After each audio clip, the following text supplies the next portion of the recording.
Terima kasih. Assalamualaikum warahmatullahi wabarakatuh. Yang terhormat Bapak Kapolda Metro Jaya, mohon izin rekan-rekan, kami akan menyampaikan terkait dengan sebagaimana kita ketahui bahwa pada tanggal 7 November 2025 kemarin telah terjadi satu peristiwa hukum berupa ledakan di SMA 72 Jakarta Utara.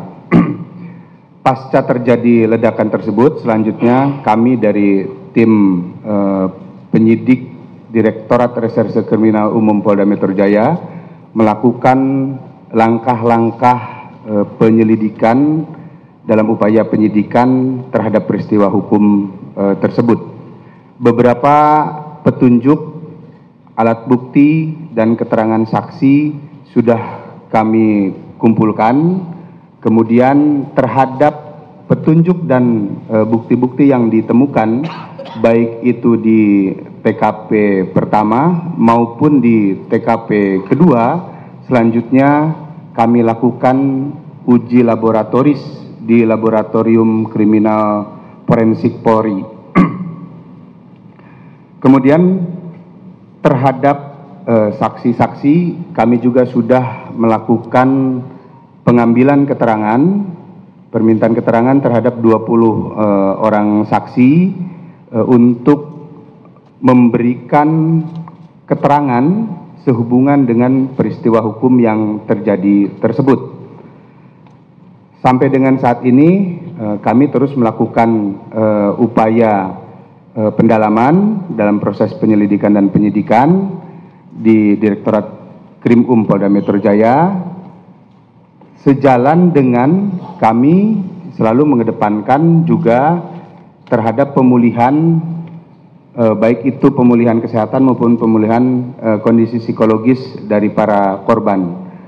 Untuk menjamin proses penyelidikan dan penyidikan ini berjalan lebih mengedepankan pada hak-hak anak, karena sebagaimana kita ketahui baik itu korban maupun anak yang berkonflik dengan hukum, ini adalah semuanya berkaitan dengan hak anak-anak. Maka kami juga bersama-sama dengan Komisi Perlindungan Anak Indonesia dari KPAI untuk menjamin bahwa proses penegakan hukum ini benar-benar memperhatikan hak-hak dari anak tersebut.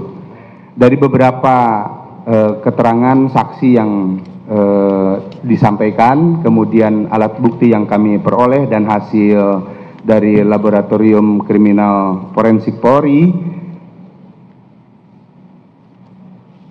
terdapat dugaan ada perbuatan melawan hukum yang patut diduga melanggar norma hukum sebagaimana diatur dalam pasal 80 ayat 2 junto 76C Undang-Undang Perlindungan Anak maupun pasal 355 KUHP dan pasal 187 KUHP serta pasal 1 ayat 1 Undang-Undang Darurat Republik Indonesia.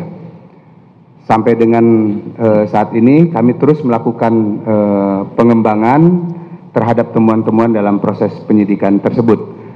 Lalu kemudian ada hal yang menarik juga di dalam proses penyidikan yang kami peroleh dari hasil penggalian keterangan maupun petunjuk-petunjuk yang ada, bahwa yang bersangkutan anak berkonflik dengan hukum ini terdapat dorongan untuk melakukan peristiwa hukum tersebut. Dorongannya di mana yang bersangkutan merasa sendiri, kemudian merasa tidak ada yang menjadi tempat untuk menyampaikan keluh kesahnya, baik itu di lingkungan keluarga, kemudian di lingkungannya itu sendiri maupun di lingkungan sekolah. Ini yang menjadi perhatian kami juga bersama dengan KPAI untuk menyikapi hal tersebut. Saya kira itu yang dapat kami sampaikan pada kesempatan sore hari ini. Terima kasih. Assalamualaikum warahmatullahi wabarakatuh. Terima kasih Pak Direktur.